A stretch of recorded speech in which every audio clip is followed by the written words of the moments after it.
Greetings, Poe fans. We are back for our interview session, our interview hour. Jeannie, we probably need to come up with a fun name for this. Yeah, we'll think of something along the We way. will. We will. So tonight we want to talk with our very special guest, Micah Cover. He is Micah the Magician, as you can see from his background. And so, Michael, welcome. He is a regular on Poe Unplugged. We just love having him here. So, Micah, take it away. Tell us all about yourself. Carmen, thank you. It's an honor to be here. And Jeannie, you too. Yes, I've been a fan of Unplugged for a while. It just saves time if I just say Unplugged. It just, Oh, that's like a second out of your day right there. You're welcome. yes. But yeah, I'm a big fan of you guys. And like you said, I've been following you and fans of you for a while now. I think we must have met. I must have attended like the first meeting during the quarantine. Does that sound about right? How long have you guys been doing this, by the way? It was This actually is our third season. Yeah, third season. Poe Okay. Unplugged kind of started maybe what into the end of the first season, Jeannie? That sounds Yes. about right. Yeah. Yeah. It seems Okay. longer About because 2 we love years. I doing think it. this is Yeah. 2 years. So yeah. Yeah. Yeah. So tail end of right after quarantine. Got it. Definitely. Okay. Yeah. Yeah. And so you guys have been like the meetings that you were kind enough to let me attend, you've been doing this once a month for free for Yes. everybody. Mm-hmm. Mhm. Different story or poem each month. And it's been fantastic. So thank Well, you for thank letting me you. be a part of it. Thank you. Yes. Yes. Well, thank Yeah, you We're yeah. for glad you joining joined us. us. So Yes, Very much. absolutely. Yeah. Oh, it's a pleasure. Definitely. Yeah. So I'm Well, sorry, what was the question? There was a oh, that question. just tell us about yourself. Just give us a little bit Oh, of a little biography about yourself so our watchers and listeners can hear about you. thank you. Yeah, well, as you were kind enough to say, I have been a magician for most of my life.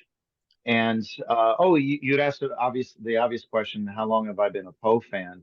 Ever since the beginning of the Night of the Raven, which is this variety show that I produce every year in the LA area.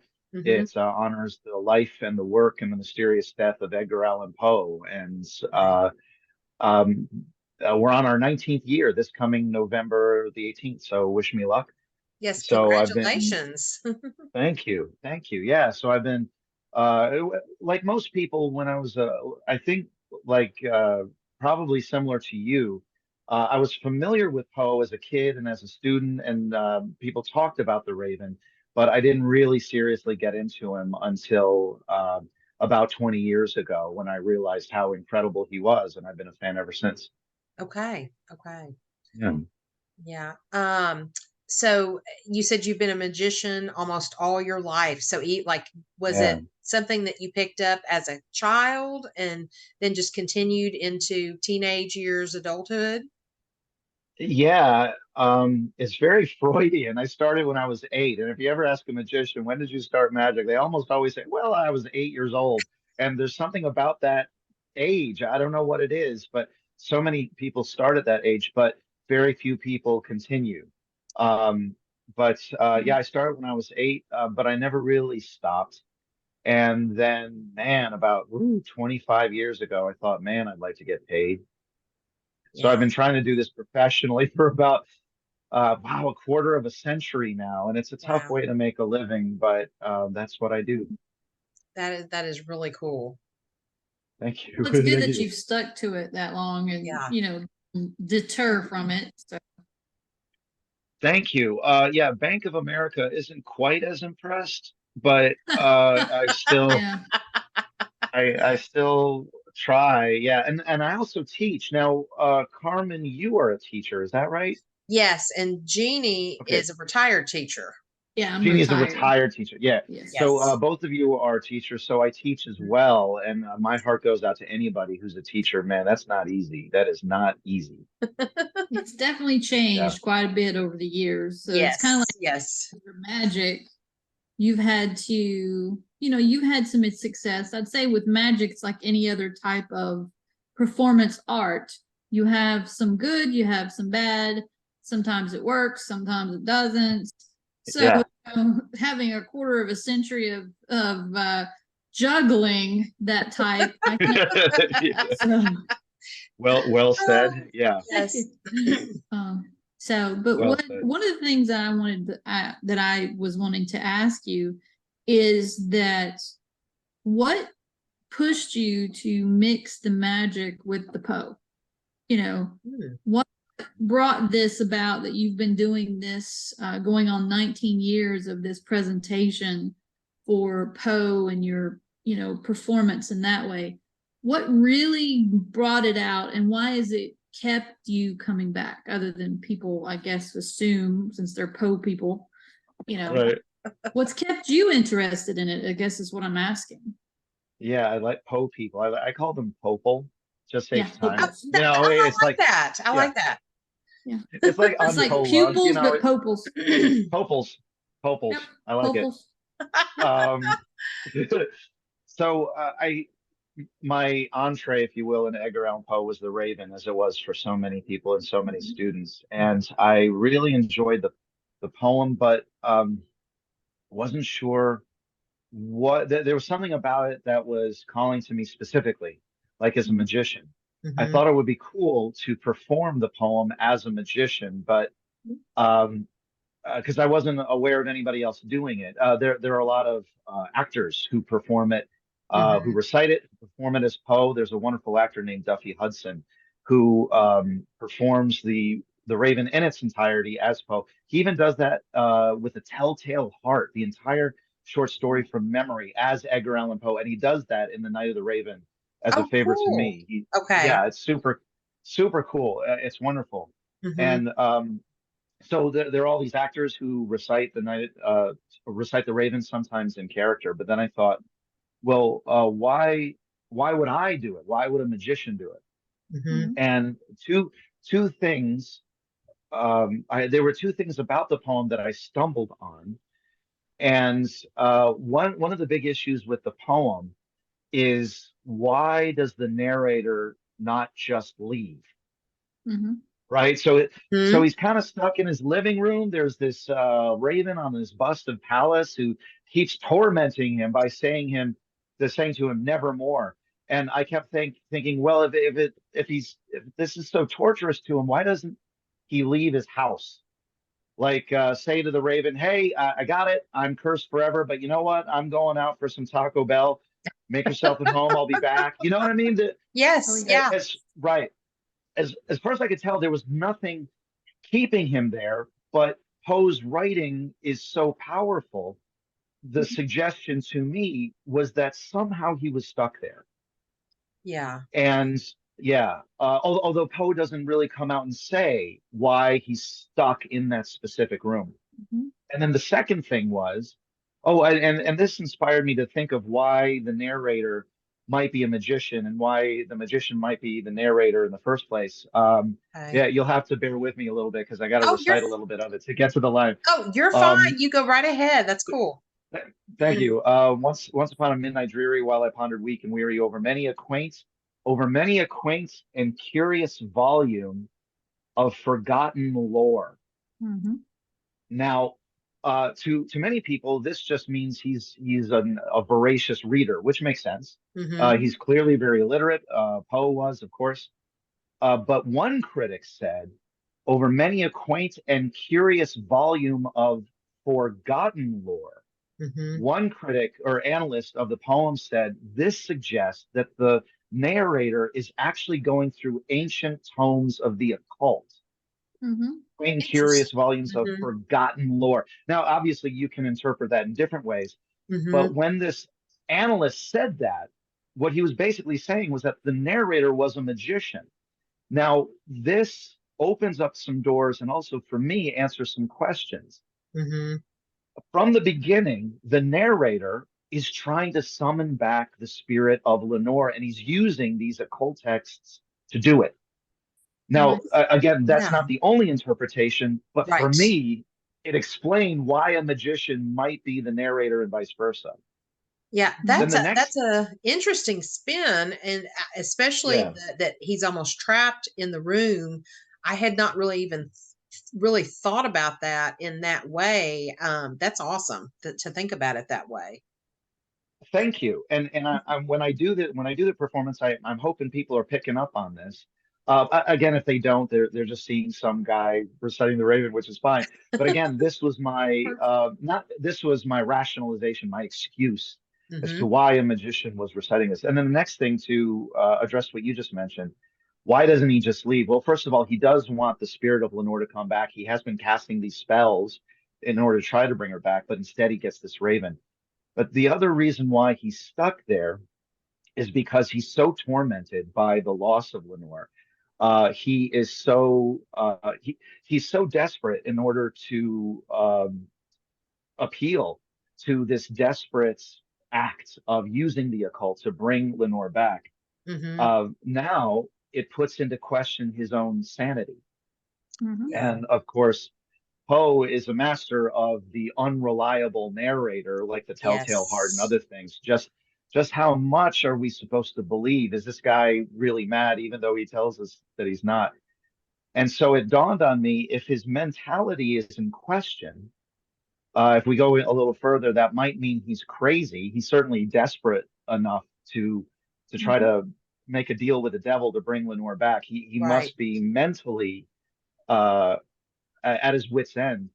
And so, therefore, why wouldn't he be in a straitjacket?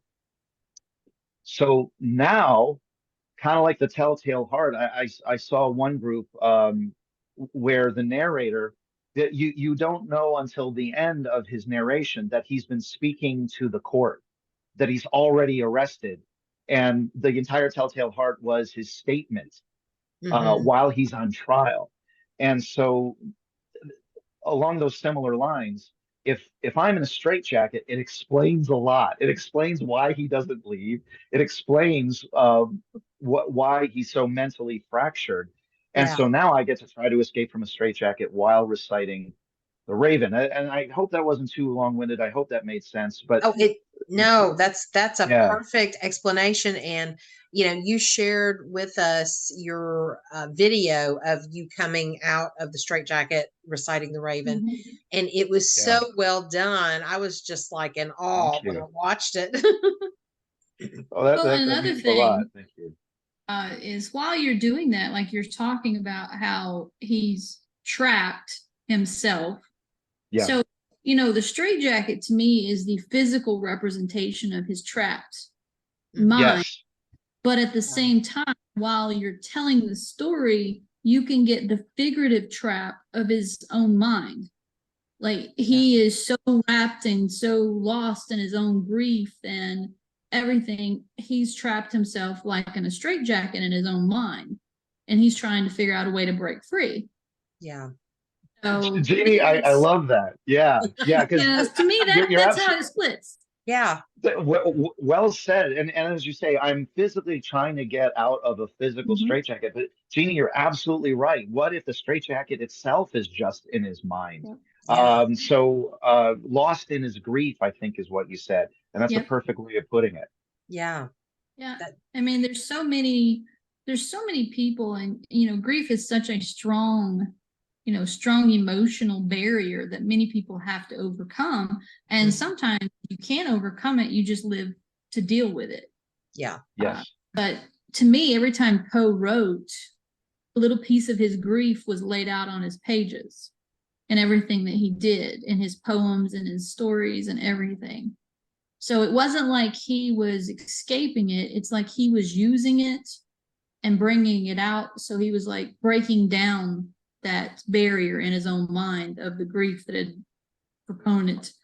And I love how your interpretation of it, because most people, you've heard it, you've recited the poem many times of forgotten lore, and everybody automatically, well, I have to say, maybe not everybody, but a vast majority don't think of the classics as forgotten lore.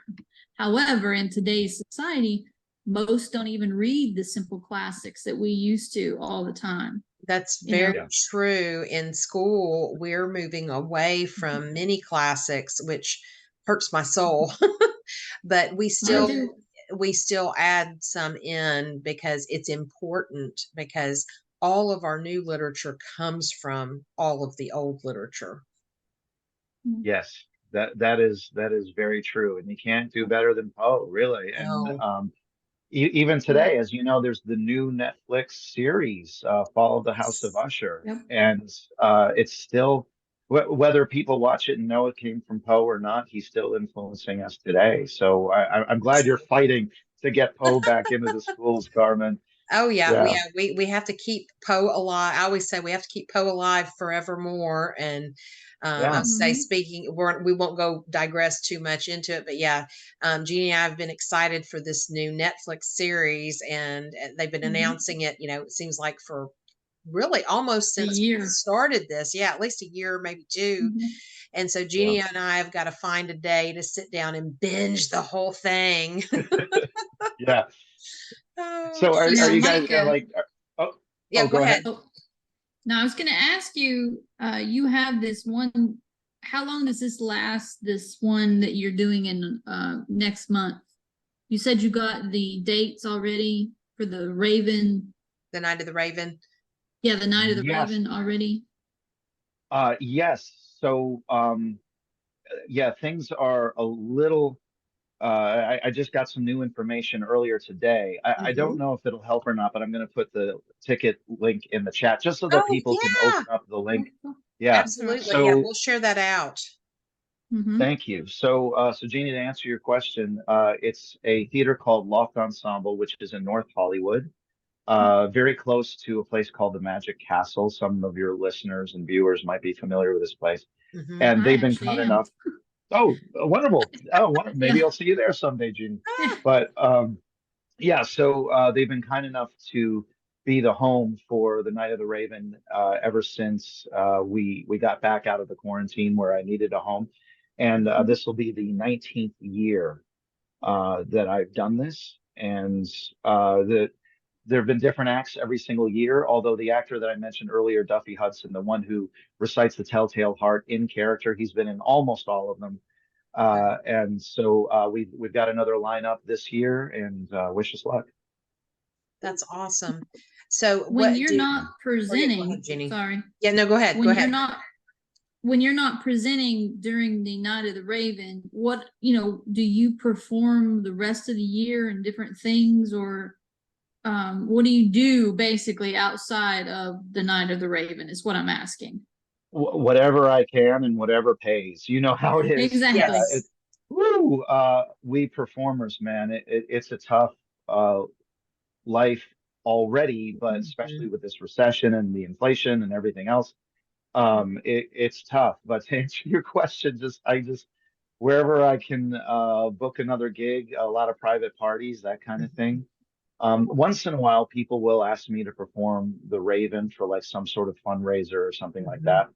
Yeah. I used to do a show called Haunted House Calls, which was the Ooh, story of that magician. And it ended with my recitation of the Raven while escaping from a straitjacket. And so that show was the explanation as to how he got to that point. So just wherever I can get a gig, that's where I perform. But I also teach magic as well. And again, my heart goes okay. out to you guys for being Well, teachers. thank you. Hey. Yeah, yeah. So do you teach magic to all ages, or is it kids, or Yeah, anybody who's willing to learn, Mhm. as you may be aware, adults for the most part are too cool to do magic, but once in a Mhm. while I do get an adult student, but the majority of them are kids. Okay. But yeah, once in a while I'll get a consulting gig where someone says that I need this to happen, and then can you figure out a way to make it happen? And sometimes I can help them. Yeah. Oh, that's cool.